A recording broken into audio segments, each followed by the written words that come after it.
Who do you think would come around here and try to infringe the right of the people to keep and bear arms, Jose? How dare you? Yeah. I have no idea. Yeah. I'll tell you, it'd be the wrong place to do it because we pay a lot of attention here to the Second Amendment, all of the 10 amendments that constitute the Bill of Rights, the Constitution itself, freedom, liberty, conservatism, good government, all of those things right here. And I know that's why our tailgaters keep tuning in so faithfully every day. You know, the biggest outstanding question here about Tall Tales is whether or not Tall Tales, being a tailgater, is being a member of a cult. But if it is, so be it. It's a very positive group of people, tailgaters.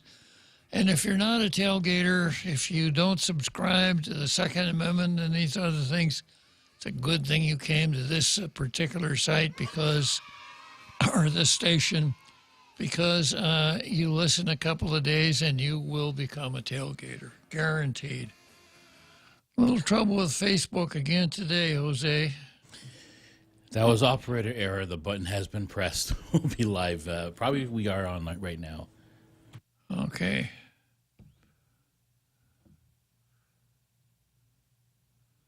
I got Tuesday.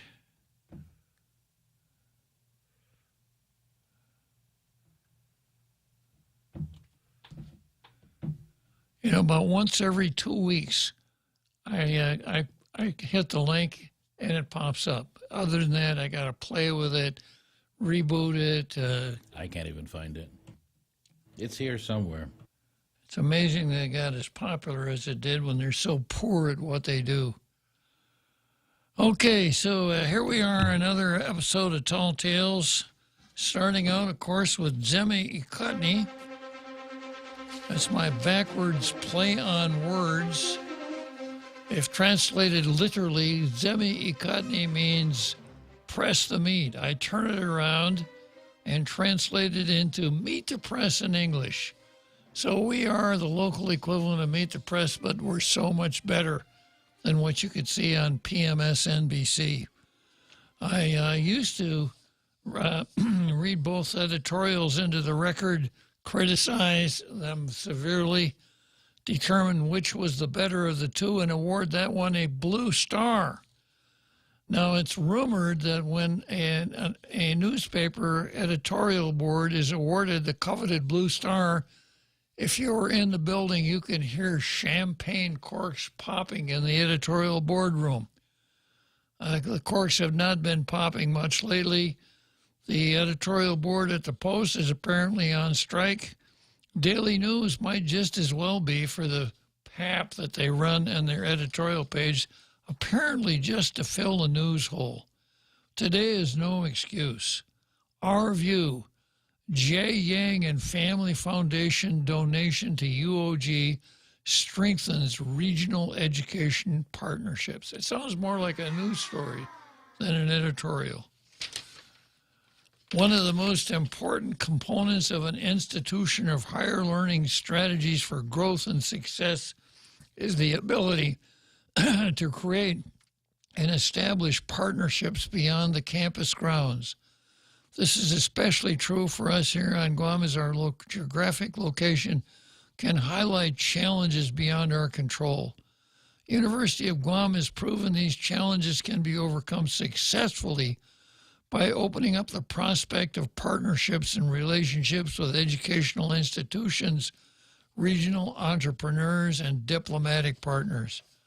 UOG recently announced it accepted a $600,000 donation from the J. Yang and Family Foundation, thanks to their work with the Taiwan Economic and Cultural Office in Guam and its Director General, Paul Yin Lin Chen. Now let's just stop here for a minute and talk about the Taiwan Economic and Cultural Office in Guam. Taiwan is and is not an independent sovereign nation. 14 nations worldwide have some sort of relationship with Taiwan that looks like diplomatic relations. But the official United States position is that Taiwan is a part of the People's Republic of China. However, Taiwan says, no, we're not part of the People's Republic of China, but they never say we're an independent sovereign state either. So all three countries are walking diplomatic tightropes so that Taiwan can maintain its independent existence free from the strictures of the Chinese Communist Party, the CCP, but not angering the Chinese Communist Party to the point where they'd send in troops to take over the island. The United States recognized the government on the island of Taiwan, referred to as the Republic of China, as the only legitimate government of China until the mid-70s, when Richard Nixon came along and brought about the Great Chinese Detente. And the United States flipped and said, okay, from now on, we're recognizing the People's Republic of China, which we're going to call Red China. We're going to recognize the government of Red China as the government of China, not the government of Taiwan. The United States moved for the admission of Red China into the United Nations and is a member of the Big Five on the Security Council. Quite an about face for the United States. Kind of leaving the folks over there in Taiwan literally and figuratively hanging by their fingernails. But they've done a pretty good job of hanging on, again, with a lot of support from the United States. We had troops stationed in Taiwan, we had bases in Taiwan until the flip-flop. No more, but we still supply Taiwan with armament. And we also stick up for them in matters of international affairs where we can and still maintain our tooth China fiction. As an example, the United States repeatedly sends our warships, our U.S. Navy, through a part of the ocean called the Taiwan Straits. This is about 100-mile chunk of ocean between the island of Taiwan and Red China, which Red China says, you can't do that. That's our territorial waters.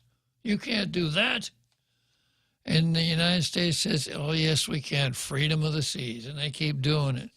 So it's a really tenuous diplomatic situation amongst all three countries. So because of that, what I just described, there can be no consulate for the government of Taiwan here. So instead of having a consulate, what they have is the Taiwan Economic and Cultural Office. Now, if you wanted to go from here to Taiwan, you're going to need, guess what? A visa. Just like you'd need to go to a sovereign country. Where are you going to get your visa? Well, you go down to the Taiwan Economic and Cultural Office. So it's the quasi-consulate of the government of Taiwan, the Republic of China. And they maintain similar relationships in several islands here in our part of the world. Well, let me go on, finish this editorial. The support was provided through the Taiwanese entrepreneur Jackson Yang, who immigrated to the United States in 1985, according to Chen. Yang is a visionary leader, founder, and CEO of a successful manufacturing California-based company. Over the course of the next 3 years, UOG will receive $200,000 annually, the largest overseas private investment into UOG, according to Chen. The donation, in addition to student scholarships, will help support the school's Asia Pacific Studies Center and promote research exchanges between UOG and educational institutions in Taiwan. Through the Jackson Yang Scholarship Committee, UOG will work to create cultural exchange opportunities for its students with Taiwan and neighboring islands. The committee will serve as an innovation hub at UOG to create an atmosphere that promotes, it sounded really good up until this point, right? I was about to say hooray for Jackson Yang until I get to this point. The committee will serve as an innovation hub at UOG to create an atmosphere that promotes diversity and inclusion on campus. Yeah. How about equity? Yeah. They don't exist? Yeah. Diversity and inclusion on campus. And stimulate out-of-the-box thinking that helps students and faculty traverse different geographical, intellectual, cultural, aesthetic, and linguistic boundaries. The support for the Marianas premier institution of higher learning. Do you know why the University of Guam is the premier institution of higher learning in the Marianas, Jose? I have no idea. Do you know why Chief Justice Gatewood is the Chief Justice of the District Court of Guam? Now I know. Uh-huh. It's the only institute of higher learning. There you go. In the Marianas. Uh-huh. This support of the Marianas premier institution of higher learning has the opportunity to help set the pace and chart the course for students ready to meet regional and global challenges. These educational partnerships will be the key to the success of the communities throughout the region. We thank the Taiwan Economic and Cultural Office in Guam for its work on this endeavor. Si Juos Ma'ase to the J. Yang and Family Foundation. Why do I keep bringing this thing to the station with me every day, Jose? That's my blue pencil I use to award the coveted Blue Star. I don't get a chance to use it very often. Well, what I've been doing a lot lately here is, because the Post doesn't run an editorial, I try to find something like an op-ed to use since the Post can't seem to do it. I had an interesting exchange with a tailgater here, and I told him I was going to run this as part of Zemi Kutney, and but I would. He wants to be anonymous, or excuse me, they want to be anonymous. So I'm not going to tell you. Although I'm going to keep working with this person. Ultimately, I'd like to see him in Rogues, in the Rogues Gallery. So this is what we got. The Marxist, as you were, let me start here. I got a letter from him that reads like this. I got an email from him that reads like this. I've noticed that some U.S. Supreme Court justices, as well as Democrats and progressive liberals, don't know the difference between a man and a woman. Seeing as numerous laws on Guam reference men and women, prisons, bathrooms, etc., what about the Guam legislature passing a law to help these people out? In Guam, we define a female as a human being with XX chromosomes in, he says in their body, I think he means in her body, and a male is a human being lacking XX chromosomes in his body. This definition applies regardless of amputations, mutilations, chemical treatments, or any other abuses of the body. So stopping here, I'm going to start working on that legislation and see if I can find someone who will introduce it. And if not, I'll send it to all of them, just like we did the Bob and Ray resolution. Remember that, Jose? Do you want it to be ignored? Yeah, so I got an answer. He says, The Marxist idea is always, as you were. Then I answered. The historical lack of a statutory definition of terms could be explained by a common sense perception of a lack of necessity. That's why we've never spelled it out before. Who would have thought that you had to have a statute that said, this is what a male is? And we just never thought such a thing would be necessary. The historical lack of a statutory definition of the terms could be explained by a common sense perception of a lack of necessity. The Marxists among us have replaced common sense with their narrative, thereby necessitating the definition you suggest. Thank you for the suggestion. I'll start working on it on my show. Here we are. And this is what he writes back. And this is the part that, it's short, but he really gets to it.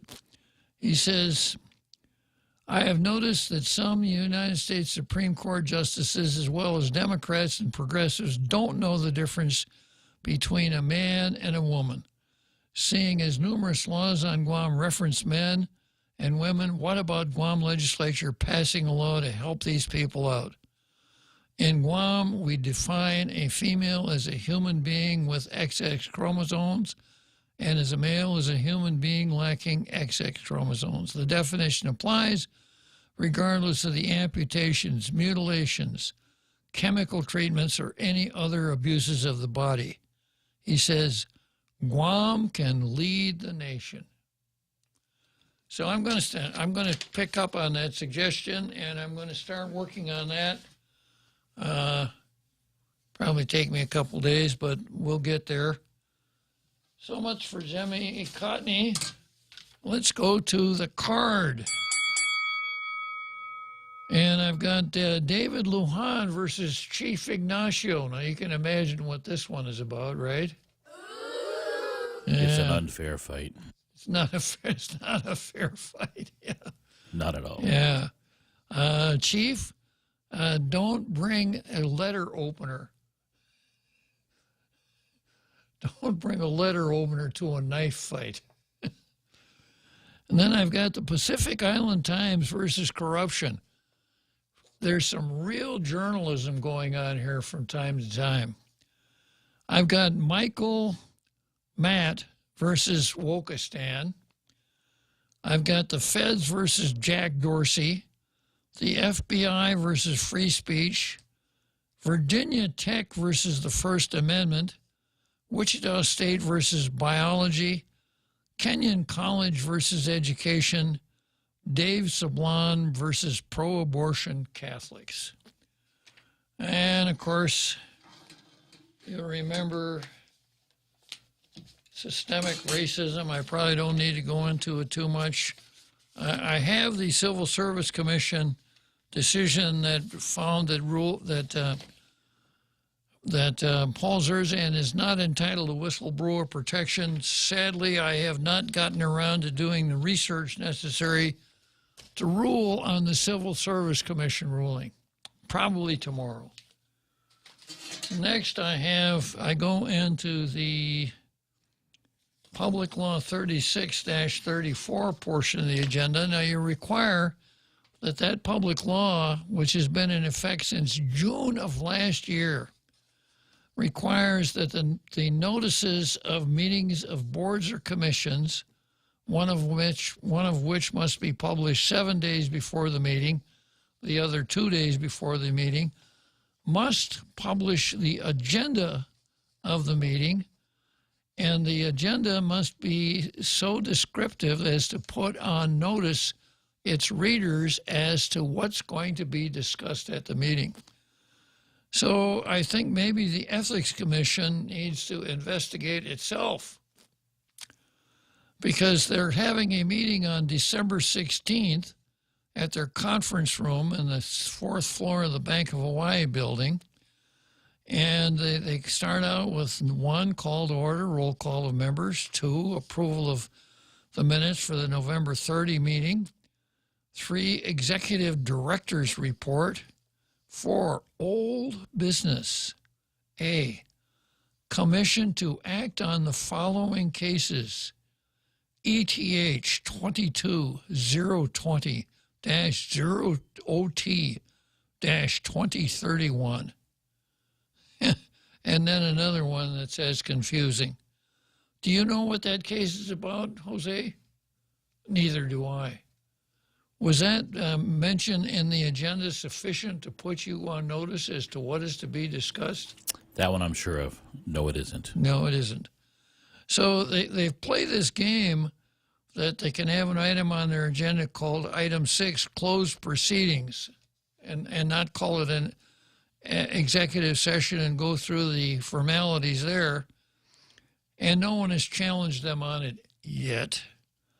But when they're doing something that's going to be discussed in public, then they got to tell us what it is they're discussing. They can't hide behind a combination of letters and numbers and think that they complied with the agenda. So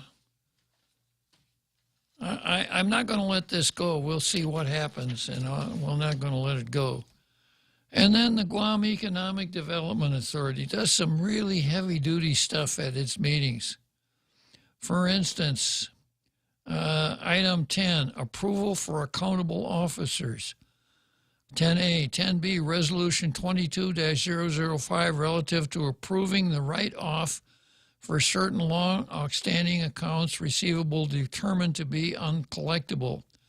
C, Resolution 22-004 relative to approving a qualifying certificate for Tokyo Marine Insurance Limited.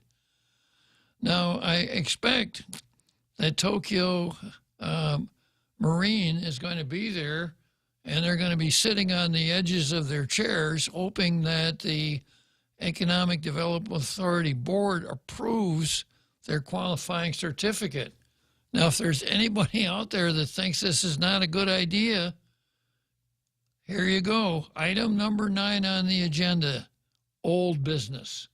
But they don't tell us what the old business is, thereby violating the open government law. And according to the open government law, when they violate the notice proceedings or any other procedures, whatever action they take is void. That other company, the insurance or the underwriter, they ought to be agitated at this, because even though theirs is mentioned in the ad, because the old business is not, whatever activity happens in that meeting, they're not going to benefit from it. Exactly. Or they might not benefit from it. Exactly. Next, we've got David Lujan versus Chief Ignacio. And this is something that I got from Candid News, which has been following this more closely than the papers and TV. Let's take a let David take a short break here, and we'll come back to this in a minute. Christmas is a very special time, but it can also be a very hard time. For the foster children Harvest House serves, it can be difficult and painful being away from their families and siblings. During Harvest House's Christmas celebration event, we hope that siblings living in different foster homes can join together to share in Christmas joy. We need your help to provide all 600 plus foster children with Christmas gifts. Help us make this a memorable Christmas for each of them. Harvest House will be accepting gifts until December 14th. Contact us at 300-5433 or email harvest.house@hbcguam.net if you have questions or want a suggested gift list. That's 300-5433 or email harvest.house@hbcguam.net. All 3 stations, all 3 morning shows. Thanks to all the listeners for Pika's Best, Choice Broadcasting has swept the top 3 best radio stations. The Point, Boss 104, and Star 101. Top 3 radio personalities, Kyle Mandapat, Ray Gibson, and Daryl Lizava. Put the power of Pika's Best to work for you. If you're an advertiser, call 671-888-7346 for information, rates, and packages. And let us get your message out to Pika's Best listeners with Pika's Best Broadcasters. And thanks for listening to Pika's Best. Welcome back to Tall Tales with Bob Klitzkie, Guam's single voice of reason. Call now, 888-TALK. That's 888-8255. And here's how Troy headlines this report in Candid News. Will David Lujan expose police corruption at the Red Jeep trial? I think he almost has already. Guam Police Department sources, here we go, sources, say GPD and the Attorney General are reluctant to have disciplinary information about the officers involved in the Red Jeep Jerry Kitchen scandal publicly released. Revealing these officers' records of alleged misconduct, they say, will expose the AG and GPD's knowledge and condoning of police corruption. The AG's case against Nikita Uggan, one of the 4 occupants of the Jeep that destroyed Jerry's Kitchen, it's not Jerry's Kitchen, it's Jerry Kitchen. It could very well be that we have a gentleman whose surname is Kitchen and first name is Jerry. The Jeep that destroyed Jerry Kitchen during the early morning hours of February 25 last year has been falling apart at her trial, where she is fighting the lone driving under the influence misdemeanor charge against her. The trial began last month and resumes Wednesday. The AG did not charge any of the other 3 occupants of the vehicle. One of the occupants included an off-duty police officer with significant political ties. GPD officer Janine Tetlahi. The lone eyewitness to the crash has revealed in the trial, told the police the driver of the Jeep was a muscular woman with tattoos. Now, 5 years ago, I would have just let that go. Nowadays, a muscular tattoo, how do we know it was a woman? Or maybe the more pertinent question is, how did she know that she was a woman? Because that's what really counts. Is not what we know, it's what she knows. She may very well have been born a man, but that doesn't mean she's not a woman nowadays, according to the way we do things in the year 2022. It was revealed in the trial the driver of the Jeep was a muscular woman with tattoos. Ms. Uggan does not have any visible tattoos. Excuse me, it's ma'am. It is ma'am. As part of her defense, Uggan's attorney, David Lujan, has called for prosecutors to hand over the disciplinary records of the police officers who responded to the scene of the crime and of the police officers who handled the secondary investigation. That secondary investigation was called for by Chief of Police Stephen Ignacio following a public outcry about GPD's handling of the case and the appearance of a cover-up. Quote, "You guys are ordered to reinvestigate to find out if there was corruption here," Lujan lectured one of the secondary investigators during the cross-examination at trial. Quote, "They don't want the public to see these files because they show that some of these officers have been disciplined many times for misconduct," a police source of information told Candid. "Not only will these records show the jury in the Uggan case that you can't trust these officers, these records will show that some of these guys should have been let go from the force years ago." Disciplinary records are not subject to public disclosure, and whether those records have been submitted to the defense and furthermore, whether the judge will allow their disclosure in open court are factors, and now he says, to be verified and determined. A vocabulary lesson here, Jose. The word verify, right, means determine the truth of. So I run into this all the time. You call an office of a doctor or a dentist or something like that, and you identify yourself and say, I want to reschedule my appointment for the 25th to a date later on. Oh, okay. Could I have your date of birth? I want to verify the appointment. What do you think? I'm lying to you? That's not the proper use of the word verify.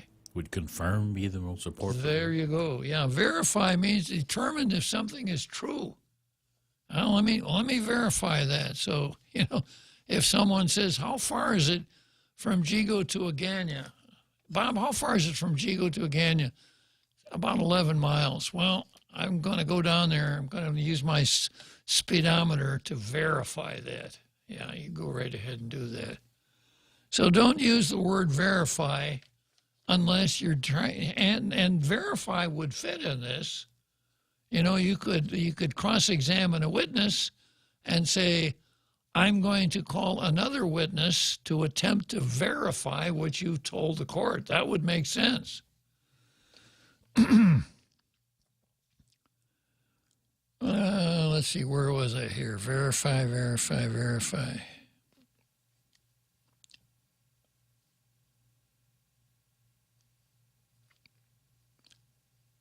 What has been disclosed, and going back, disciplinary records are not subject to public disclosure, and whether these records have been submitted to defense, and further whether a judge will allow their disclosure in open court are factors yet to be determined, not verified. Yeah, and that is a good question. If let's say that Officer X was disciplined 3 years ago because he came to work wearing his uniform improperly, would that be relevant to this trial? Let's say that Officer X was disciplined 3 months ago for improper discharge of his firearm. Would that be relevant? Nope. No. Let's say that Officer X mishandled an investigation 3 weeks ago. Would that be relevant? I would think so. Yeah. Would it be admissible? Now, one of the fundamental rules of evidence, one of the talisman of evidence is that evidence, the probative value of certain kinds of evidence, the probative value must outweigh its prejudicial effect. So to admit all of the misconduct that an officer committed, even though it's not relevant, would have a prejudicial effect, but it might not be relevant. That is if the officer's on trial. But of course, the officers mentioned in the documents are not on trial. It's Nikita. So it's going to be interesting to see how the judge rules on this. My suspicion is that the judge will order that the documents be produced. He will examine them in camera and probably admit some, but not all of the documents. In camera is one of those terms of art. A term of art is when you string together two or more words that take on a meaning that's totally different from the meaning of the individual words. You know what the word in means, right? It's the opposite of out. You know what the word camera means, right? Something inside your cell phone. Yeah, but when you put them together, in camera means that the judge will examine them out of the sight and hearing of the parties, the witnesses, the jury, the spectators, etc. That's what in camera means. Now, you defined what it means to have a precedent set. It doesn't happen in a court like this. No. Okay, so what would be the definition of a practice then of any time someone is on not someone is defending themselves in trial, would going after the officers that arrested or investigated personal records be a normal defense action? Yeah, certainly the defense is going allowable. to try. Yeah, now whether or not it can or not. And it has a secondary value other than its evidentiary effect, and that is its value as impeachment evidence. So as an example, really easy to understand example, the prosecution puts on a police officer witness that testifies something as far-fetched as this: I'll guarantee you there was no cover up here from the get-go, right? And then the cross-examination would say, I call your attention to this report that said blah, blah, blah. Did you write that report? Yes, I did. Was it true and accurate at the time you wrote it? Yes, it was. And then the cross-examiner will prove that that's not the case.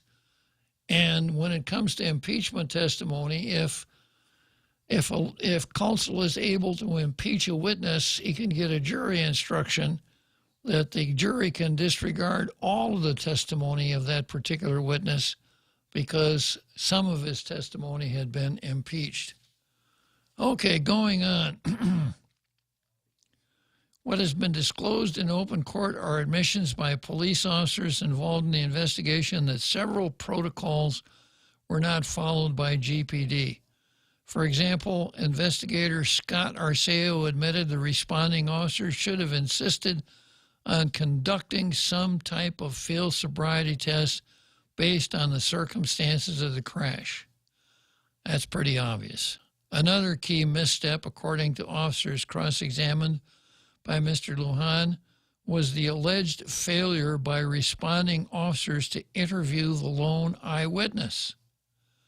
The original reports of the crash also failed to mention Ms. Terlahi's involvement. The defense theory of the case is that Ms. Uggan was not the driver when the Jeep crashed into Jerry Kitchen. According to witness testimony, it was Ms. Terlahi, the police officer, who handed Nikita Uggan's driver's license to the responding officer, Chris Champion. Here, officer, here's the driver's license. No, it's not mine. It's not mine. I wasn't driving. I was asleep in the back seat. Don't think it was. No. Mr. Champion issued Ms. Uggan a traffic ticket, according to report approved by the supervisor, Jessica Mayenberg. According to that report, the crash occurred at 1:30 a.m. on February 25th last year. Champion was on the scene at 1:34. Boy, that was fast, huh? The time investigated, according to the report, was clocked at 6 minutes later at 1:40. All four occupants were released from the scene within minutes. And the scene, except for the destruction of Jerry Kitchen, was cleared before the sun rose. And that itself is suspicious. Because how many times have you been tooling along Marine Corps Drive, and you come to this restricted lane of traffic where there are a bunch of police officers marking up the road, taking pictures and everything, and it sometimes can last for hours. Measuring. Yeah, doing their investigation. But this one, just like that, it was over. Who was the cleanup man called? Mr. Wolf? Say again? Mr. Wolf? The cleanup guy. Oh, yeah. Warren Wolf. Warren Wolf was yeah, called. from Pulp Fiction. Okay, looks like looks like the chief is calling me here to set the record straight because he was right there from the get-go. And we've got Don on the line. Don says the new AG promised to arrest everyone. Tell us about that, Don. Hey, Mr. Cree, this is John. I'm just, I'm curious because, you're the former DOC director. You had your tenure at the police department. You even sat behind the bench for a while. But I mean, when it boils down to economics, how can you fiscally be responsible and say, I'm going to lock everybody up? There's got to be a balance somewhere. Can DLC accommodate all those confinements where the court passes them through? At what point in time is the breaking point? So I'm just kind of curious about your opinion on that. Well, there are alternatives. When I was the director of corrections, we had agreements with the Federal Bureau of Prison and with the state of Oregon. And we could send our prisoners to either the federal correctional facilities or correctional facilities in Oregon. We had to pay their way back and forth, and we had to board them, but that was an alternative. That, to me, is a more palatable alternative than saying, we have a quota here, and once we reach our quota, go ahead and commit all the crimes you want because we're not going to lock you up because we don't have room for you at the end. Yeah, so my question to you is, do you professionally think that's what's happening now? That we're not locking, we're easing up because we don't have the space at the Department of Corrections? Yes, sir. No, I don't think so. I think there are other reasons. There are other problems at the police department, and some of them perhaps are not so palatable. Others are understandable. Maybe when they're talking about not having enough officers, maybe that's part of it. But this whole Jerry Kitchen thing, from what we've seen so far, does not put the department in a very good light, Don. Well, I heard what you had to say about that, but I'm a retired LE. I retired earlier this year, and when you talk about shutting down the roads with officers out there, that occurs when there's a fatality. Of course, when there's a fatality, just like any crime scene, there's evidence on the roadway. So Highway Patrol will shut the roadway down, identify these mark it, they photograph it, mark it, and then they take day and night photos. So that's the reason why the road is shut down, is to preserve that evidence on the roadway. I know that, John. I completely understand that, and I'm saying when the police department, when the cops investigate accidents on the highway, it sometimes takes a while. But it didn't take them very long at Jerry Kitchen. That, to me, is suspicious. Yeah, well, I'm not going to play armchair quarterback. I wasn't there. I hear the facts. I may have my personal opinion, but I'll leave it at that. But I was really curious to see what you thought about this new catch and release that's been happening. It's ongoing, as opposed to the new AG making a comment about he's going to lock everybody up.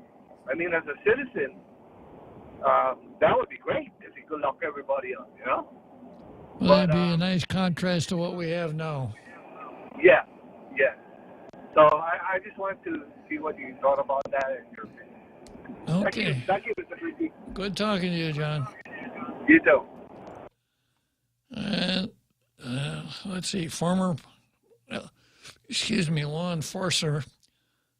Another Joe wants to give us an update, a legislative update. Bring us up to date, another Joe. Well, pretty much they are in recess until Friday at 2 p.m. They went for, I guess, lunch. I don't know. They were supposed to return at 3, and they didn't have a quorum at 3. Well, sometimes they just don't want to get involved. Mm-hmm. So we're going to wait till Friday. Sometimes they just don't want to get involved. Maybe they're dealing with something that's too personal or something like that. And then as Vanessa Williams, taking a plank from Vanessa Williams' platform, there are so many other choices they have to make as to whether and when to come to session or whatever else they want to do.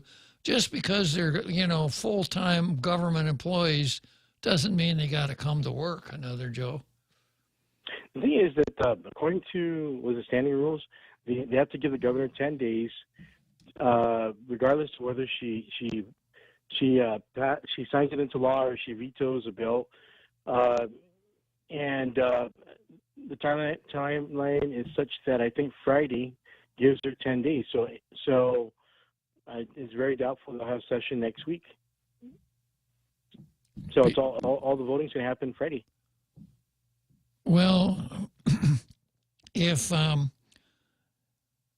yesterday I discussed the pocket veto phenomenon, they could have session right up until midnight on January 2nd if they felt like it. And they could pass bills right up until midnight on January 2nd, so long as they were lodged at the governor's office before midnight. But the governor could pocket veto those bills, another Joe. Remember that discussion? Okay. I hear music in club. Yeah, I'll tell you what, hang on and we'll come back and we'll talk about it, okay? Well, that's pretty much it.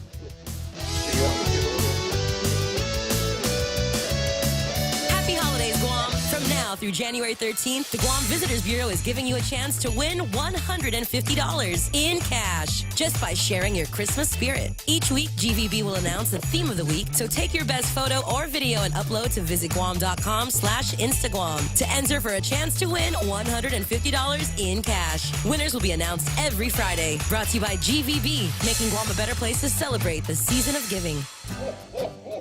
Santa's coming and things are looking up. Bank Pacific has rolled out Rudolph's favorite My Christmas loan with an annual percentage interest rate as low as 5.99% and up to $50,000. And with the Bank Pacific contactless Visa debit card, you can have the flexibility of using your money when you want to, where you want to. My Christmas loan, contactless Visa debit card. Let's make Christmas merrier. Member FDIC, equal opportunity lender. Credit conditions apply. Merry Christmas from Bank Pacific. Okay, so here we are. I'm going to chat with another Joe for a minute about the pocket veto, and then I've got Johnny Utah on the line. And then we're getting up pretty close to halftime, and I got some bad news for you out there in Tailgater land. Today, Tall Tales is hopeless.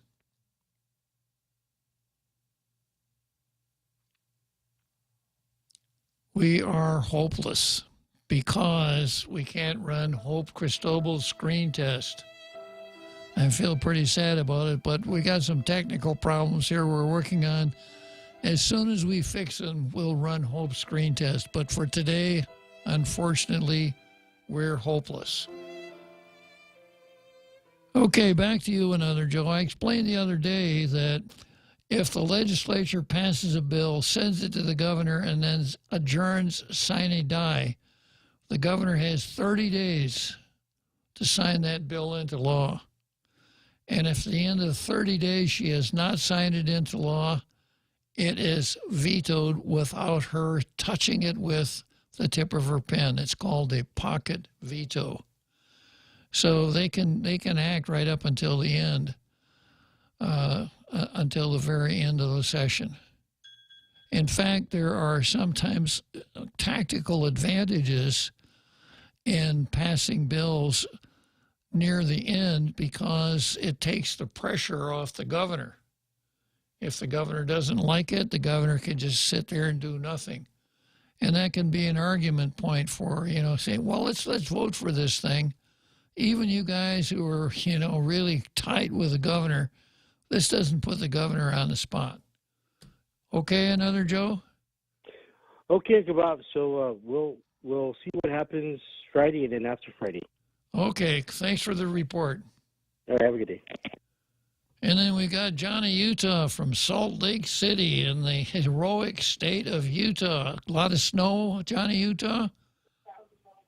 Yeah, actually, I'm talking to some friends about one of them trying to go to Colorado, and they're deciding in the 70s or 80s the better route, and then they're trying to figure out if they're even open. So yeah, we do got a lot of snow. But no, I want to chime in on Jerry's Kitchen. Is that okay? Jerry Kitchen? Jerry Kitchen. I apologize. Jerry. Yeah, Jerry. go ahead. Go right ahead. Go ahead. Wrong pronoun there. Yeah. The whole trial thing going on there with the Ogden and Tahati and the whatever her last name is, the one that's hooked up with the the director of criminal organization there, whatever that runs the government police. It makes me think of what happened with the auditor and the procurement things that occurred with the AG there, and how the AG was able to, deceitfully mislead the public into not prosecuting or dealing with the audit that was presented on the procurement, on the illegal procurements and the 19-4 party and all that fun stuff. And I think it's almost like I think they're just going to end up dismissing or having a mistrial and getting rid of everything on Ogden, which might be the right thing to do. But in the end, no other charges will ever come out of it. They'll just try to disappear the whole situation, unless Troy and Candid don't let them, and you guys. Well, at the end of the prosecution's case, it's very common for defense counsel to move for a judgment of acquittal on the basis that the prosecution didn't present enough evidence to convict the defendant by reasonable doubt. And those motions are granted from time to time, and that's the way this one looks like it's going. My suspicion is that even if the prosecution wanted to dismiss, they'd want to dismiss without prejudice, and David will have to say either you dismiss with prejudice or we go to the end of the trial. I don't think either one will happen. I think the prosecution is stuck with what he's got and is going to have to try to take it all the way. Yeah, bye-bye. You have a good night. Be safe when you're driving to Denver.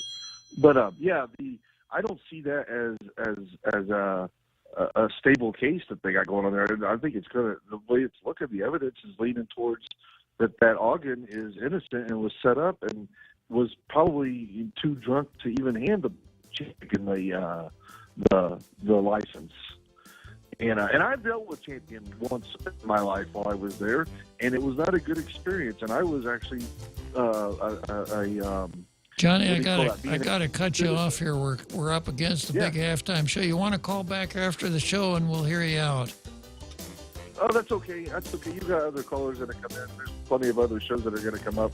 But I just wanted to say that I thought that what you just said, that the case is looking like it's going to be a dismissal, and that they're going to, and that Ogden's going to get off, and they're not going to do anything about it. They're just going to let it go. Okay, Johnny. Thanks for calling. Bye-bye.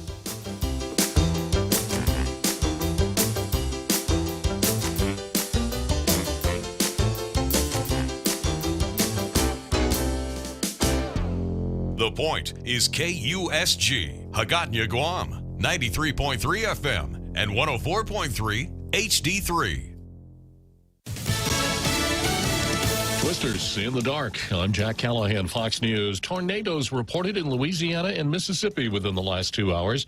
Police in Farmerville, Louisiana, tell Fox Weather a mobile home park has been completely destroyed and an apartment complex heavily damaged. At least 20 people have been hurt, 2 of them critically.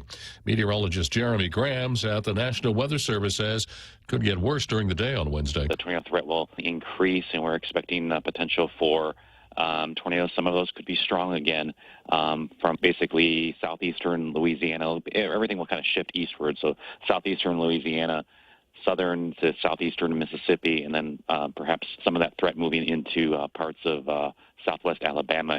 Less than 3 days until government spending authority expires, a short-term fix is now in the works. Lawmakers will likely approve a one-week spending bill, buying more time to put together a nearly $2 trillion omnibus package that would fund government through the fiscal year. And I expect an omnibus will contain priorities that both sides want, including more funding for Ukraine and the Electoral Count Act. Senate Majority Leader Chuck Schumer speaking after top Senate Republican Mitch McConnell also lent his support to a long-term spending bill, despite objections from many House Republicans. Fox's Jared Halpern in Washington. The Federal Reserve Board concludes its 2-day meeting in the nation's capital today, likely announcing another interest rate hike. Experts predicting a half-point increase after Tuesday's consumer price index showed prices in November were 7.1% higher from a year ago.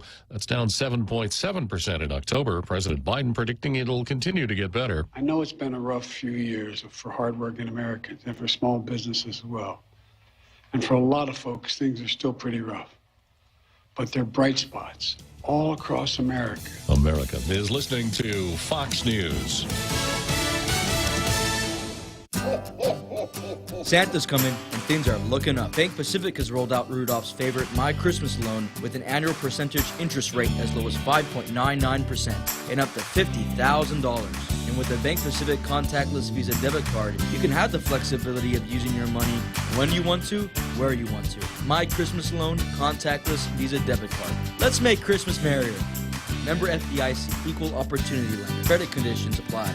Merry Christmas from Bank Pacific. Come try Guam's original Chamorro restaurant with Pica's Best 5 years running. Mezcla Chamorro Fusion Bistro. Experience Chef Peter's candied salmon over scallion coconut rice, octopus to nectac, Chamorro platter, and their award-winning gourmet hamburgers. Or if you're looking for something healthy, try their keto-friendly menu. Come and enjoy Mezcla's half-a-day service at their Hagåtña and Grand Plaza Tumon location. Call their Hagåtña location at 479-2652 for reservations. Former cryptocurrency CEO Sam Bankman-Fried remains jailed in the Bahamas after his arrest Monday on bank fraud charges. A judge in the Bahamas denied bail, saying that he was a flight risk. The judge also wants Bankman-Fried to remain in the Bahamas until February 8th, and Bankman-Fried's lawyers say they will fight U.S. extradition. Meantime, the charges include wire fraud, bank fraud, securities fraud, and conspiracy to commit campaign finance violations after handing out tens of millions of dollars in illegal donations. Fox's Trace Gallagher, the new court-appointed CEO of FTX, the crypto firm that Bankman-Fried founded, told a congressional hearing on Tuesday this is just plain old embezzlement. More lawmakers are joining a push to ban TikTok as long as the Chinese company owns it. Republican Senator Marco Rubio introducing a bill Tuesday that would ban the popular social media app over concerns that China could be using it to spy on Americans. TikTok is owned by Chinese parent company ByteDance. While ByteDance is not officially state-owned, it could potentially be compelled to hand over information to the Chinese government. The app has more than 100 million users in the United States. Several states have already moved to ban government employees from using the app on state-issued devices. Anna Eliopoulos, Fox News. What could be the last execution of 2022 is scheduled for Wednesday evening in Mississippi. The state scheduled to lethally inject Thomas Loden Jr. for the kidnap, rape, and murder of a teenage waitress in 2000. He had pled guilty to that crime. Oregon's Governor Kate Brown, in her last month in office, has cleared out the state's death row. She's commuted the death sentences of the 17 remaining condemned inmates. They'll serve life in prison without the chance for parole. Oregon hasn't conducted an execution in a quarter century. I'm Jack Callahan. This is Fox News.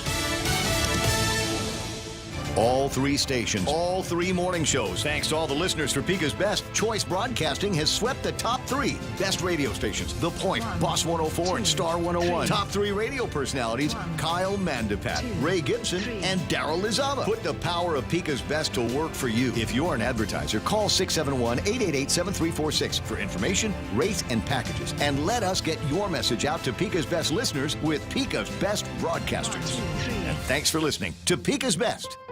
Check out the newest hydro and garden center to hit Guam, Crop King Hydro. We have a huge selection of plant nutrients, soils, hydroponic mediums, organic pest control pumps, plant support, tools, and so much more. Call 635-4769. 635-GROW. Open Monday through Saturday, 10 to 6 at the Dededo Satina Mall, right across from Payless and Paradise Fitness. For whatever you grow, think Crop King Hydro. Crop King Hydro. Choice Broadcasting introduces their unbeatable lineup of morning shows. Hands down winners of Guam's morning radio battle. Daryl Lizama grooves his way through Boss 104 playing Guam's favorite classic hits.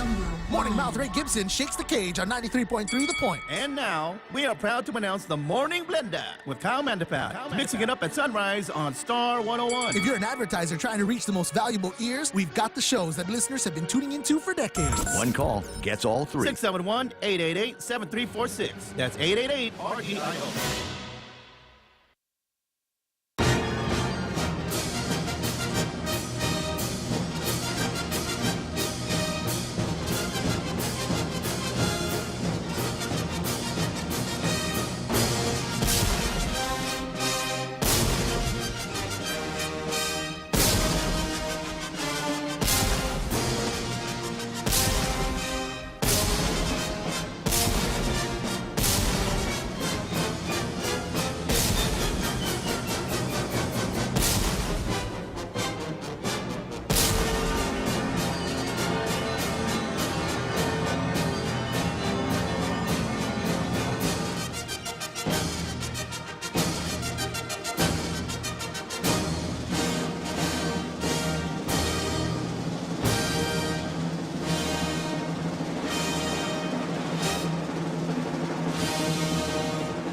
This is a good time for Jose to tell all you tailgaters out there in tailgater land how you, too, could be in Rogue's Gallery in the next halftime show. Go ahead, Jose. Absolutely. For those who are watching the stream on Facebook and YouTube, I've just put the link that brings you directly to the place where you can order the T-shirt. Or if you're not watching on the streams, you can point your browser to www.thepoint.gu. Click on the link with the T-shirt and the beard. It'll bring you to the purveyor where you can order your shirt. Once you receive it, put it on, take a selfie, and send that selfie to the Points WhatsApp at 671-797-8255. That's it. That's it. It's all so easy and so rewarding. You know, what an investment. And when you're at that link for the T-shirts, Christmas is just around the corner. Think how happy your friends, your loved ones, your neighbors would be to find a package under the Christmas tree containing a Tailgater T-shirt. Wow, what a Christmas that would make. Okay, next I want to at least start on a long article that ran in Pacific Island Times today. And it shows what real journalism can do. And I'm going to get into it. I don't know how far we'll go. I may have to break this up into 2 or 3 sessions, but here's the description of what it's about. Pacific Gambit inside the Communist Chinese Party and Triad push into Palau. The tiny Pacific nation of Palau is a key hotspot in the growing rivalry between China and the West. Organized criminals with links to the Chinese Communist Party are trying to find a way in, and many of the local elite have welcomed them. Sound interesting? Yeah. Sounds similar to something. Uh-huh. And this article is by Bernadette Carrion, who probably after this article is going to be dead meat. Carrion? Okay, got it. Yeah. Bernadette Carrion, Aubrey Belford, and Martin Young. They call themselves the Organized Crime and Corruption Reporting Project. Well, if only they could come and spend some time with us, huh? The tiny Pacific nation of Palau is a place where newcomers tend to stick out. So locals noticed when scores of young, mostly Chinese citizens started arriving in 2018 and 2019 and sequestered themselves as rundown buildings around the country's main city, Koror. Unlike the plane loads of tourists that visit the country for its famed limestone islands and unspoilt reefs, that's UNSPOILT, not unspoiled, but unspoilt, suggesting maybe these guys are Brits. And the new arrivals didn't see the sights. Instead, they stayed inside all day, their needs met by regular deliveries of food and sex workers. Police investigators soon worked out what was going on.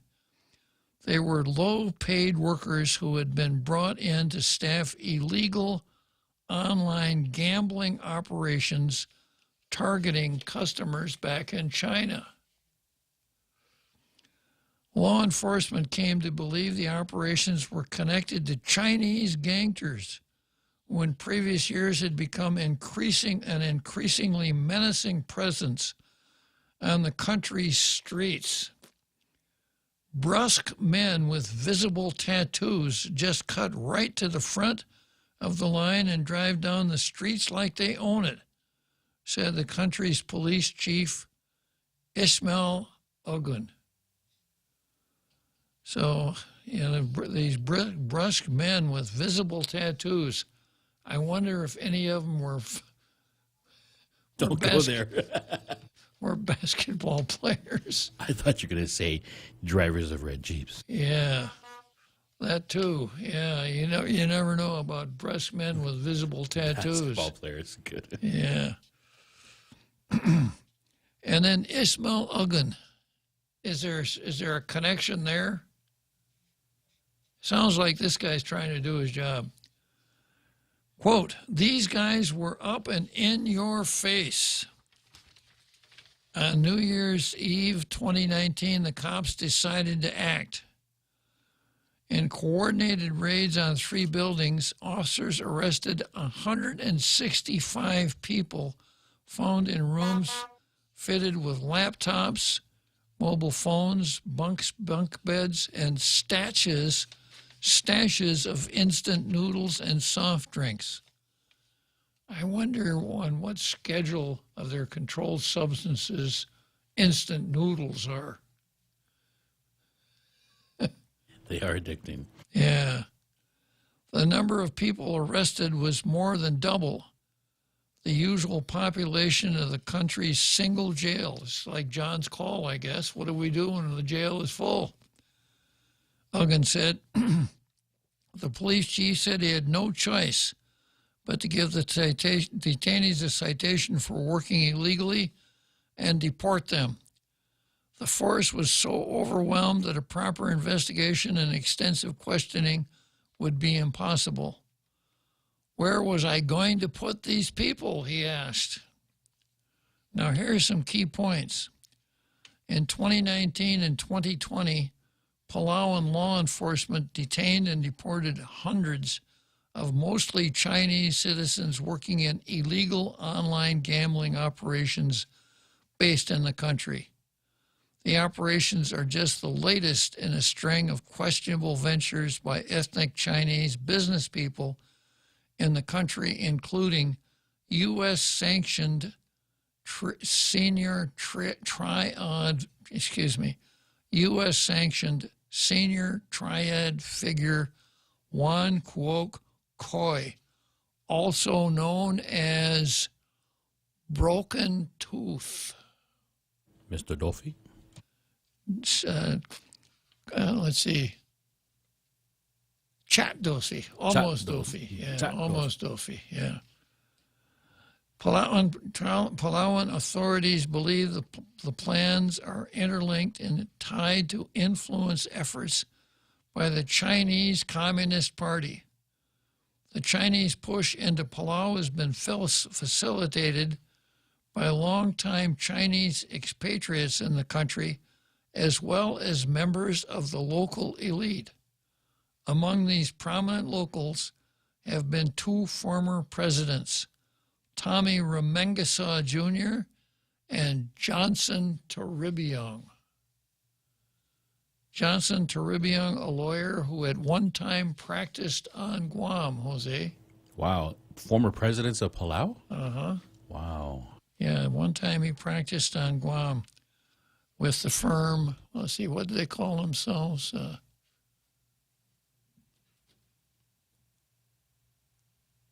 I can't remember. It'll come to me 2 minutes after the show's over. Just real quick, did that U.S. sanctioned catch your mind? Like, what does that mean? Well, it means that the U.S. took some unfavorable action against him. Oh, okay. Sanction is one of those tricky words that has 2 meanings that are opposite of one another. It's a AAA sanctioned volleyball league. AAA has approved it. The lawyer's misconduct before the court caused the judge to sanction him. Oh, okay. Yeah. I thought like a favorable name, like they're saying we're friends with him. Yeah, that's not what that means. It's a tricky word. Yeah. Okay, so I'm going to stop there. I've kind of whetted your appetite. This is a long story, and it just gets more interesting the farther into it you go. I got this from today's issue of the Pacific Island Times. Okay, it's some kind of old news here. This is an article from Candid. A little more Chris Duenas, as if we didn't have enough Chris Duenas yesterday.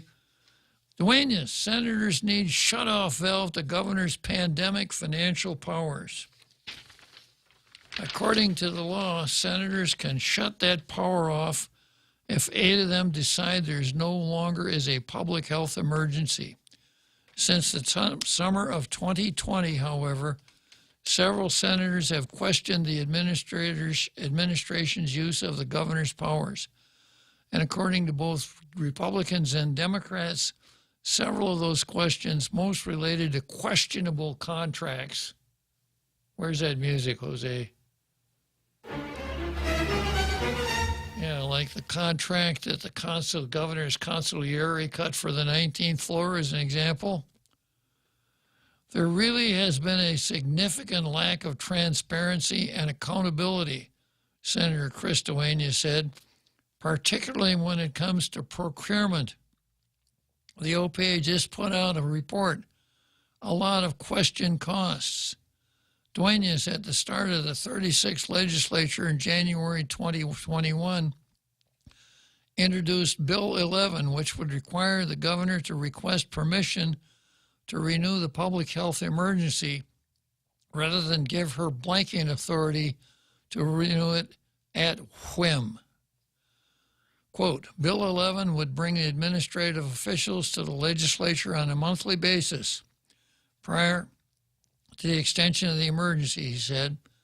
The people of Guam will get to see, first and foremost, all of these individuals who are managing these hundreds of millions of dollars. I think that a kind of accountability and transparency really lends itself to ensuring that the government officials really are much more on alert on how they spend the people's money. The senator believes the public health emergency has become less of a pandemic and more about the awarding of lucrative government contracts to cronies. Now, let me just see if I could imagine some kind of a lucrative contract awarded to cronies outside procurement. Let's say that there was a hotel that had a $38 million loan outstanding with a local bank, and that the loan was in default, and the mortgage on the hotel was being foreclosed. What that means is if the judgment of foreclosure is entered, then the hotel would be sold at a sheriff's auction to the highest bidder, and the proceeds would go towards paying off the loan. Ordinarily, not a very good deal either for the debtor or for the bank, because at a fire sale like that, a piece of real property won't draw as much cash as it would if it were an ongoing business and the sale took place in an open market. So let's say we got that hotel, $38 million note, in default, mortgage foreclosure pending, and the governor sends her son-in-law, who I refer to, or who could be referred to as her consigliere, if you remember Tom Hagen and the Godfather trilogy, right? Yeah. Sends her consigliere, who has no role in the procurement process whatsoever, to negotiate a lease for the 19th floor at that hotel, so that people who are isolated can be put up on that hotel. Would that sound suspiciously like awarding a lucrative contract to a crony? Sounds very similar. Sounds kind of like it, unless the Attorney General got involved and filed a declaratory judgment on 4 other lease contracts and pretty much laid out papers that showed the governor didn't do anything wrong. You know what would sweeten that, but probably make it more spectacular? if all of a sudden there was a pandemic and then a need to quarantine people, and then there would be an opportunity before the bankruptcy occur. Exactly. Yeah. Just saying. Yeah. So that's what Chris Duenas laid out. He didn't lay out all those facts. He just said the senator believes the public health emergency has become less about the pandemic and more about awarding lucrative contracts to cronies. It's really unacceptable, Duenas said. Bill 11 garnered significant attention with proponents and opponents chiming in during and after public hearings. Senators passed the bill, but the governor vetoed it. Surprise, surprise. Duenas has tried several times since to convince 10 senators to override the veto. We now are at the final session of the 36th legislature, and senators are considering the override again. If the override attempt fails to garner the 10 senatorial votes needed to enact Bill 11, one more question remains. Will 8 senators vote in this final session to end the public health emergency? That's the magic number, according to the law, to make that happen. Now, a little backstory there. During the legislature before this, when it appeared that the governor had a trigger finger when it came to renewing these states of emergency, and she was abusing her power. You know, the whole thing with the roadblocks, the checkpoints, really got under my skin. When it appeared she was abusing her power or using powers that didn't even arise from these emergency declarations, Ray asked me to draft a resolution that would end the state of public emergency. So I did, and we called it the Bob and Ray Resolution. Bob and Ray is just a little more euphonious than Ray and Bob. Comes up. Ray Bob. Yeah, it kind of slips off your tongue a little easier. And then for you old timers out there used to be a radio show way back called the Bob and Ray Show. Oh, no kidding. And Bob and Ray were a couple of the guys that kind of history repeating itself, a couple of guys who had really good senses of humor. And it was just fun to listen to the radio and hear them talk, and because they were really good comedians. So that's why I always refer to as the Bob and Ray Resolution. The section of public law that gives the governor the ability to call, to create these emergencies said that the emergency can be canceled by a vote of 8 members of the legislature, and that the governor cannot willy-nilly renew it. So that's what the resolution, had it been introduced and passed, would have provided for. Both Ray and I were pretty critical of the lack of intestinal fortitude on the part of the Republicans for never even introducing that resolution. Because even just passing the resolution around and asking people to co-sponsor it would have had an effect. Would mean, hey, I'm serious. Exactly. Yeah. Okay, this article winds up by saying how senators vote on the override may determine the legacy of this 36th Guam legislature. That's the way I see it. Will people see this group of 15 senators as a protector of health, a defender of freedom, a hallmark of fiscal accountability, or a rubber stamp? We will see when senators vote on the final day of its final session. This came from Troy over at Candid News. You know what's interesting is I don't know if because we're an island we put up a bubble around ourselves as far as information goes, and even seeing things right in front of our face, like the 19th floor. But we're listening to a program. If people were listening to a program earlier before this show started, Clay and Buck, they were talking about information that's coming out of everywhere, not just like these here drive-by information on wearing masks, and then also the vaccinations and the effect or efficacy of them, and how they were promoted to everybody. And here on the island, we seem to be acting like we're still in 2020. Really? And nobody wants to admit the mistakes made. No one wants to admit the administration in charge of those mistakes. And nobody wants to admit that we're still in an emergency that makes no sense. And I can understand Democrats not wanting to admit. But come on, Republicans, that's your job. Absolutely. And they're not doing it. Chris is the only one that speaks out at all, really. And the demonstration of this bubble that we put ourselves in is we voted these people back in the office. Really. It's amazing, isn't it? Yeah, so Chris is the only one who speaks out, and then the other end of the opposite end of the Republican spectrum is Mary Torres, who kind of pulled a reverse cinema. Cinema went from Democrat to Independent. Mary Torres went from Republican to Democrat, right in front of our eyes. Okay, we're going to take a short break, and after that, I'm going to go through some of the Facebook posts and some of the stuff we've covered up until this time.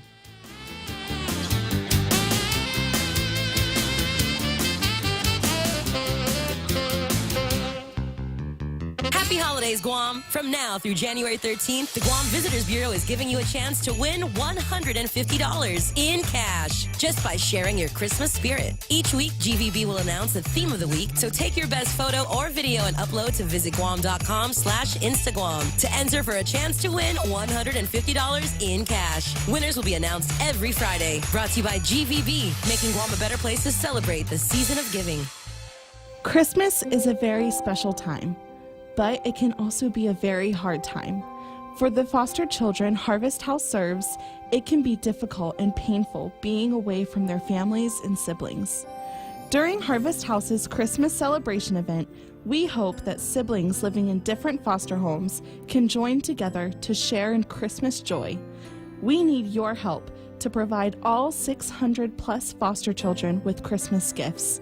Help us make this a memorable Christmas for each of them. Harvest House will be accepting gifts until December 14th. Contact us at 300-5433 or email harvest.house@hbcguam.net if you have questions or want a suggested gift list. That's 300-5433 or email harvest.house@hbcguam.net.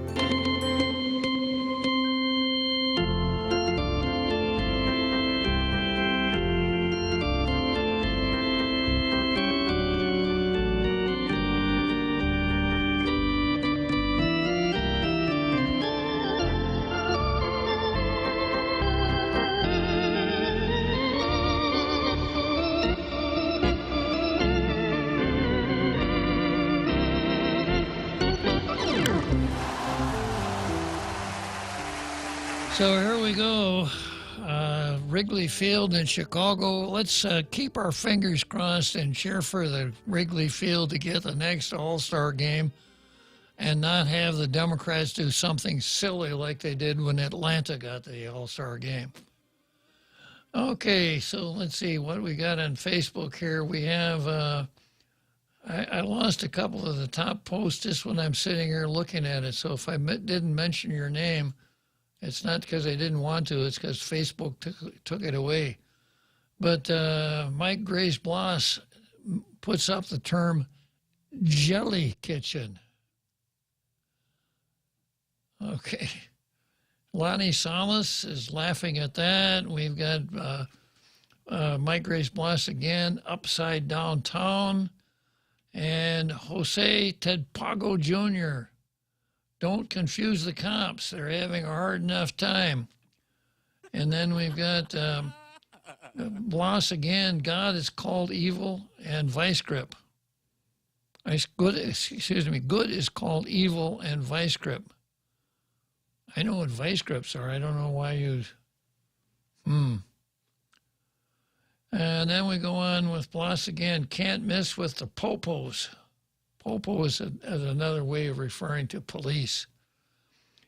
And David Dinsman wanting to know if the Attorney General would have that authority. And Jose says, good question, I think so. And then we've got, what do you think, AG Douglas Moylan, hoping for Douglas Moylan to chime in on that one.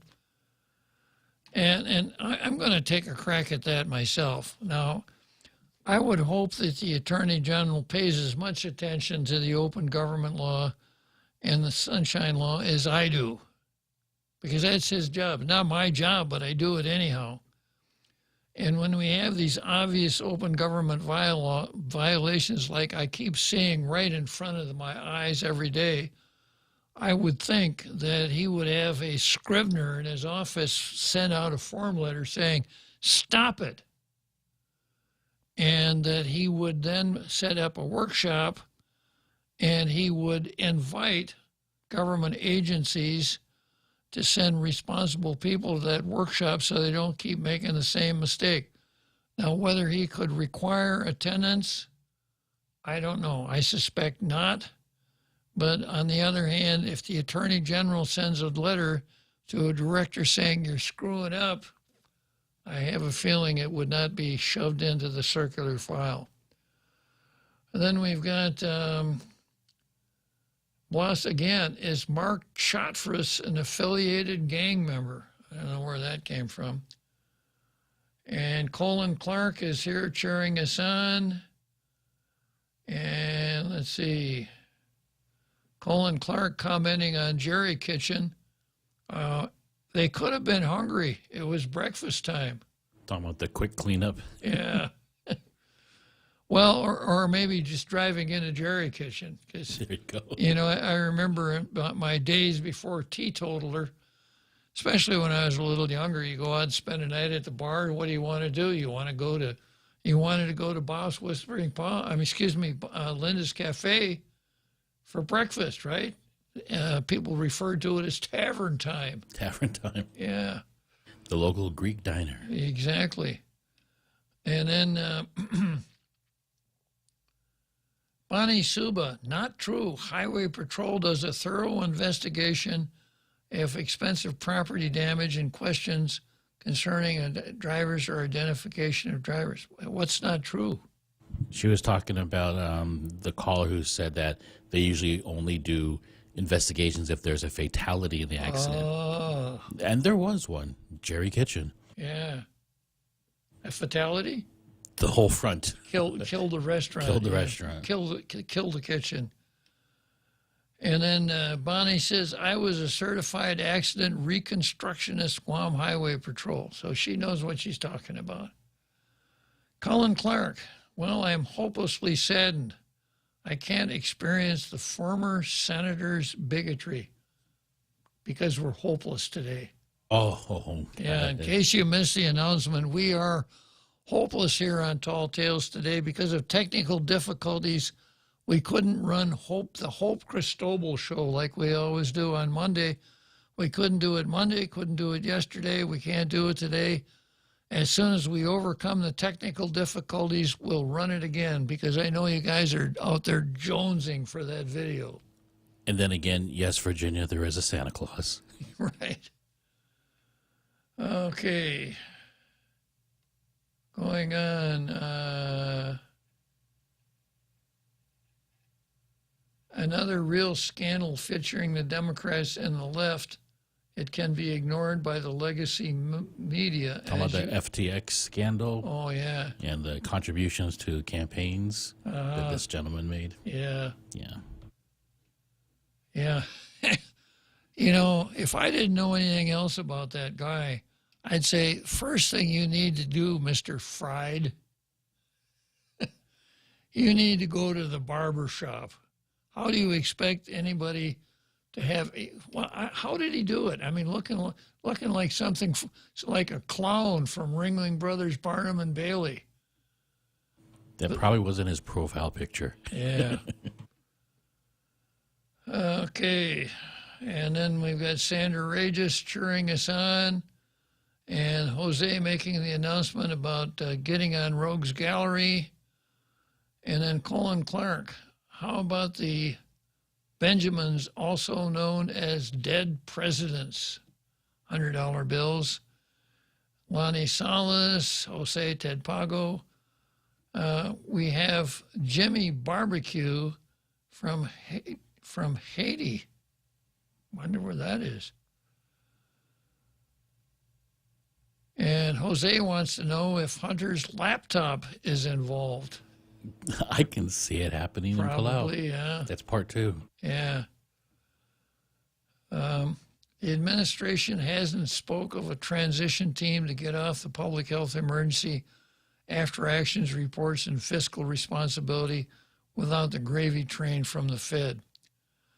Harvey Egna reminds us of Mitsubishi police cars. Who's the dealer for Mitsubishi here? I think, I'm not sure 100%, but there is a dealership that was mentioned in the comments later on, AutoSpot. I think that's right, yeah. In fact, I bought a car from AutoSpot myself a few years ago. Did it used to be Mark's Motors or no? No, Mark's Motors was up in Tamuini. Honda. They did Honda. Yeah. AutoSpot is where once upon a time it was J&G Motors, and they sold Nashes. Yeah, and then they got the Ford dealership, and then after that, J&G Motors, I think, became, what the hell was the name of that company? Once again, it'll come to me 10 minutes after the show is over. It was run by some guys from Hawaii.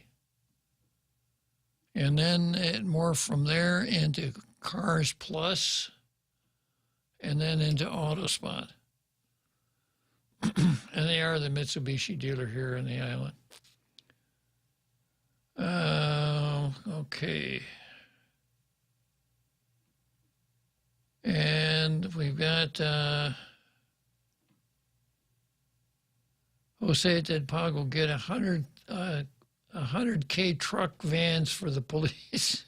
100K trucks. What would they do with 100K? 100,000-pound trucks. Yeah. And then Harvey reminds us of emergency golf carts, all from the same place. And Harvey, and then we've got Colin Clark, Jose Martinez, AutoSpot. He's telling you who the dealer is for Mitsubishi. And let's see. Jose, these folks are so arrogant, bribes out in plain sight, manipulates a proposal request to favor the intended client, a.k.a. party and molly system. And let's see, we got the Harvey Egna reminds us of or asks about Med Health contract. And then Jose Ted Pago Jr. for cops who are overweight and half coat. Emergency golf carts. That's why. Is that the golf carts? That's the golf carts. Or the 100,000-pound trucks? Probably both. Yeah. And let's see. Colin Clark has a name for it. Complacency. Gaguitis. Laziness. The people voted them back because they would get benefits. And that's probably true. You know, the first election, the governor used her own money to buy into it. The second election, she used our money to buy into it. And we went along with it both times. People of Guam and then Colin Clark, people of Guam are being bamboozled. And then he says, Sota, hombre. Sota, let it go. That's going to be our island motto here pretty quick. Sota. You know, I saw this kid breaking into a government building. What should I do? Hey, Sota, Prim. And let's see. Rico says hopeless. It's hopeless today. Can it be hope-filled through the rest of the week? I suppose we could run it for the rest of the week. And Lonnie Salas, I love the photo of Uncle Bob and Auntie Lou. That's the kind of comments we need. That is the opposite of pinning the tail on the talk show host. And let's see. Harvey says people keep voting the same characters into office, just like Tammany Hall in the 1860s. And Triple J. Jose Ted Pago sets it straight. Triple J Joneses have the Ford, Kia, and Honda. No Mitsubishi there. A lot of interesting comments. Keep them coming, folks. Okay, it's time to, I think we'll head for Churchill Downs and we'll finish up the show.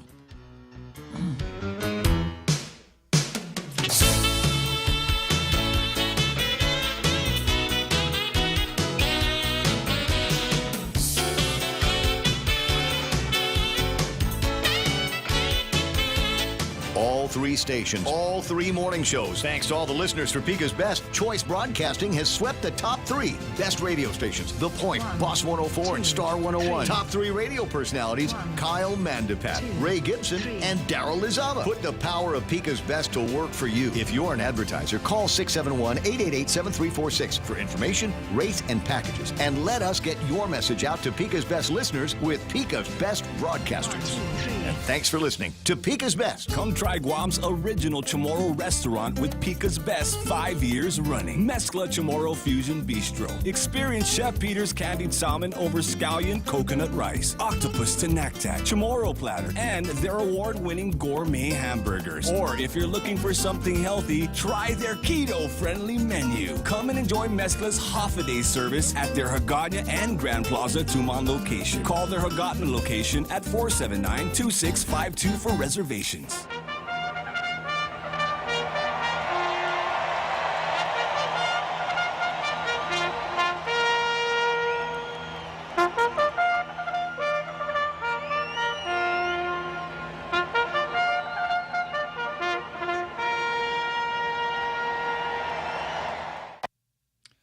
So Dave Sablon sent in a WhatsApp reminding me that the name of that auto agency was SLC Auto. SLC standing for Service with Loving Care. And there was a tailgater named Yavit Camacho who put it in the comments also. Yeah. Now I know what that means. I didn't know. SLC, yeah. Thank you. Okay, so here we go. Next item, and probably last item on the card, Michael Matt versus Wokistan. I want to go through this, and then I'm going to spend some time telling you about Michael Matt and how important he is. And I got an email from Michael, and he says, "Hello, Klitzkie. Guess what? I don't care. In the new Remnant Underground, we roll out Operation I Don't Care." He starts out like this. I don't care about a woman's right to choose. I don't care about climate change.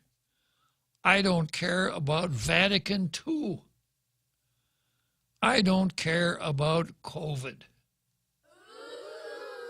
So how can somebody be so uninvolved as that? And then he says, think about it. The success of everything our neo-Marxist overlords have been doing to us depends on one thing: inducing sufficient numbers of us to care about their fake news. What happens if enough of us say, I don't care? Take the fake news out of Ukraine, for example. They tell us Russia is losing badly, but that we still need to send billions to the in-country freedom fighters. Kind of incongruous, huh? Is this true? And are we seriously going to let Team Biden turn the U.S. into a third world country to save Kiev? Boy, we're trying really hard, aren't we? Let's face it. There's a lot of obvious propaganda going on here. They're behaving like it's 1917 and the internet never happened. Where are the satellite clips showing Zelensky's amazing victories over Russia? Where are the embedded journalists that we saw on TV every night during the invasion of Iraq? What are they hiding and why are they hiding it? This feels a lot like the early days of COVID. Information is hard to verify, truth seekers are silenced, and everyone is parroting the same talking points. And come January 2023, the lunatics are meeting in Davos, World Economic Forum. So let's preemptively ignore whatever crisis comes out of that. Fake news factory. In this week's Underground, I share some thoughts on why we simply cannot care anymore. And then he says, please watch and share this video while you're still allowed to think your own thoughts. And let's wake some people up. And he signs off, in Cristo Regi, Michael J. Matt. And now I want to tell you a little bit about Michael Matt and the Underground, the Remnant Underground, the Remnant newspaper, etc. Michael Matt is a Catholic, a very good Catholic, that runs a website called The Remnant. You can pick it up on YouTube. He also has a website, an online newspaper. Look for the Remnant or Michael Matt on either place. I don't exactly have the links myself. Maybe I should get them tomorrow. But we've been to the Catholic Identity Conference in Pennsylvania 3 different times. And the Catholic Identity Conference is kind of like the World Series of traditional Catholics. People like Bishop Schneider, Diane Montaigne, some of the really big names in the traditional Catholics who are trying to get the Catholic Church back on track. And Michael is the prime mover behind this conference. His YouTubes or his presentations on YouTube, he's got a deal where he has like his own channel on YouTube called The Remnant. And it's very watchable. He's a very good presenter. And when he says, I don't care about women's right to choose, he is absolutely anti-abortion and very militant, very vociferous, very vigorous in his opposition to that. So if that's, if you want to find a kindred spirit, it's Michael Matt. He, like a lot of us on the conservative side, see this whole man-made climate change as non-genuine, as just another means for the forces of evil to take more and more control over our lives and move us in a more of a neo-Marxist direction. When he says, I don't care about Vatican II, he's really hard on this Pope because the Pope has linked up with the folks at Davos, Klaus Schwab, and people of that ilk, George Soros, etc.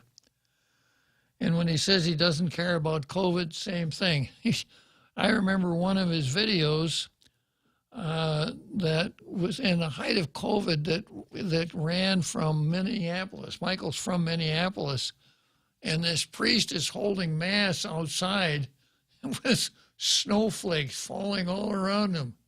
And that's the kind of folks he attracts. You can't tell me not to have mass. I don't care who you are or what you say. It's not going to happen. So I strongly recommend Michael Matt, The Remnant, his newsletter, his email service, his videos on YouTube, etc.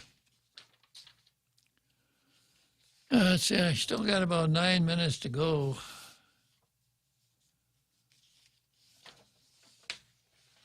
I'm going to kind of skip ahead on the card here a little bit.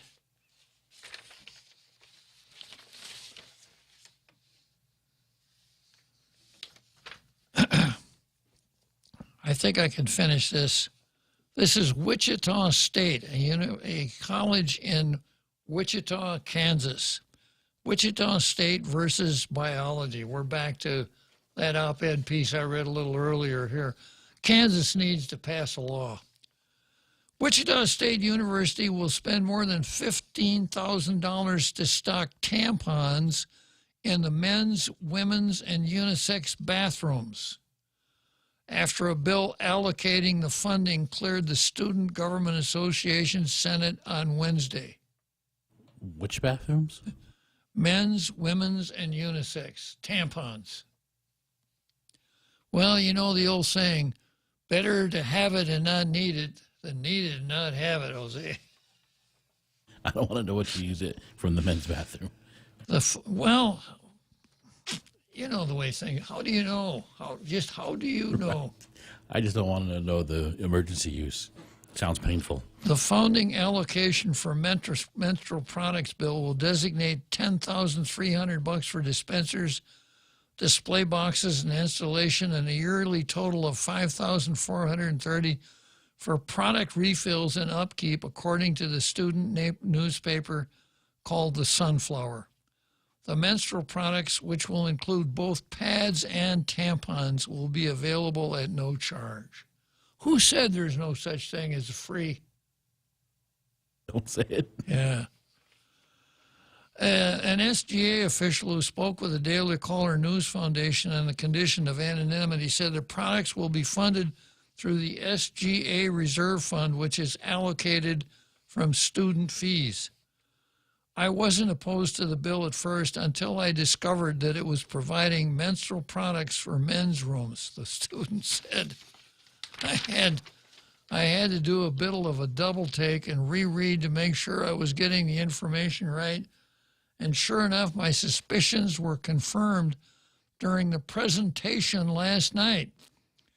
Former student body president Olivia Gallegos confirmed that the bill will be used funding from student fees, which she found surprising.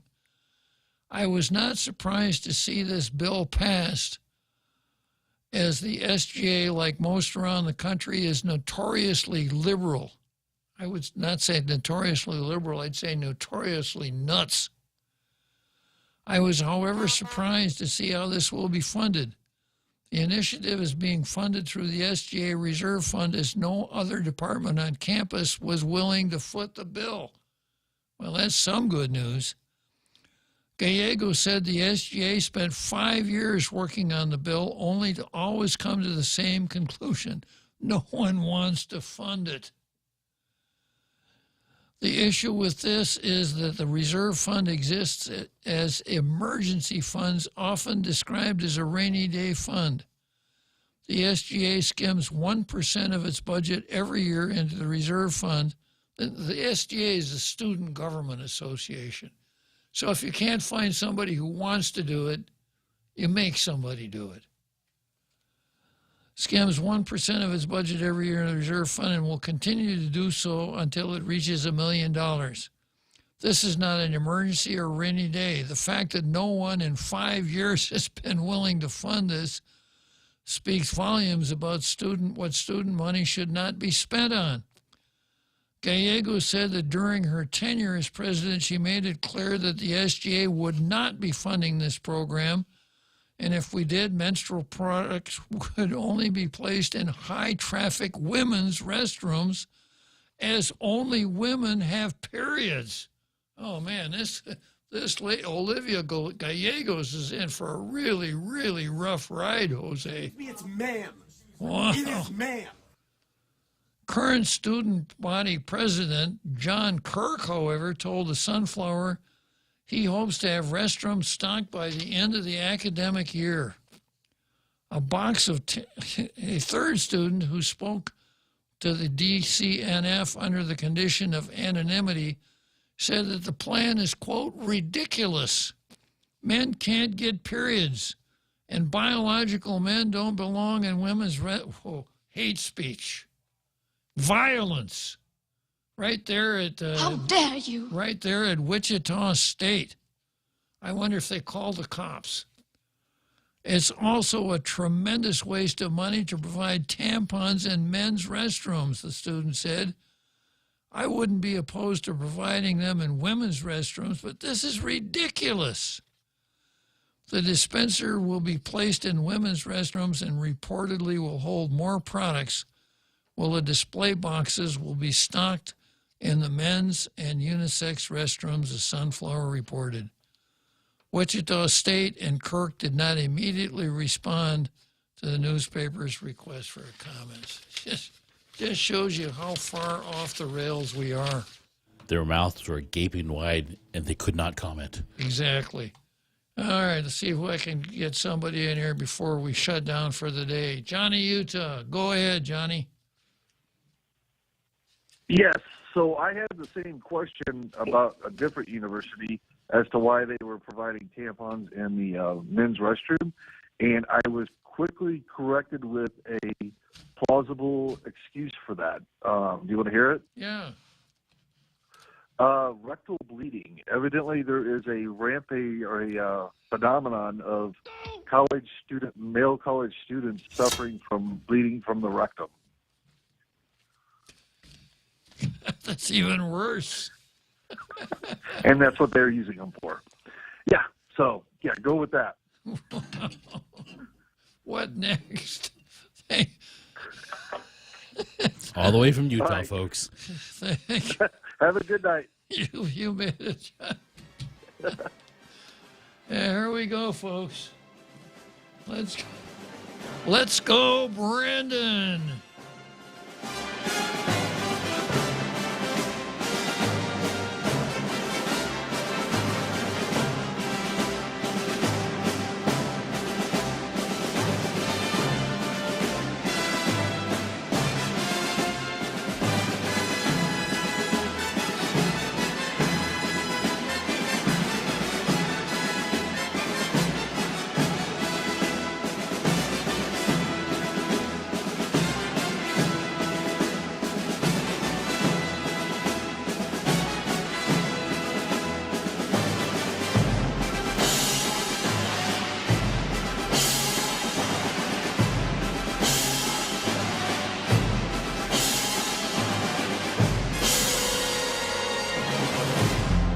The Point is KUSG, Hagåtña, Guam, 93.3 FM and 104.3 HD3.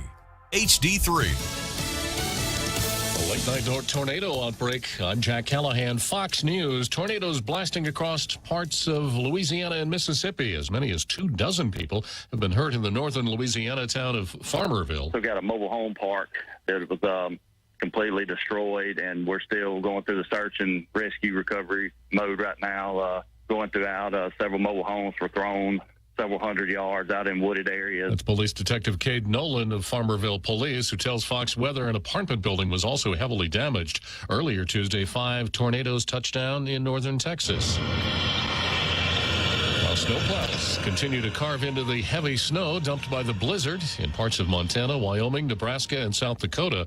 That blizzard warning continues for another few hours. I think it's fair to say that by anyone's lights, this is one of the biggest financial frauds in American history. U.S. Attorney Damian Williams announcing Tuesday a federal indictment has charged former crypto billionaire Sam Bankman-Fried with bank and wire fraud charges, stealing investors' money, he says, to make political donations. And all of this dirty money was used in service of Bankman-Fried's desire to buy bipartisan influence and impact the direction of public policy in Washington. A judge in the Bahamas refusing to release Bankman-Fried on bond, saying he's likely to flee. His attorney says Bankman-Fried will fight extradition to the U.S. Congress racing the clock. Friday midnight is when government spending authority runs out. A short-term fix is likely. To avoid a shutdown this Friday, the Senate should be ready to pass a one-week CR by the end of this week, to give negotiators more time to finish an agreement by the holidays. Senate Majority Leader Schumer says if a long-range spending bill isn't approved by the 22nd, House Republicans will insist that they write the spending bill after assuming the House majority in early January. America is listening to Fox News. Jason in the House, the Jason Chaffetz podcast.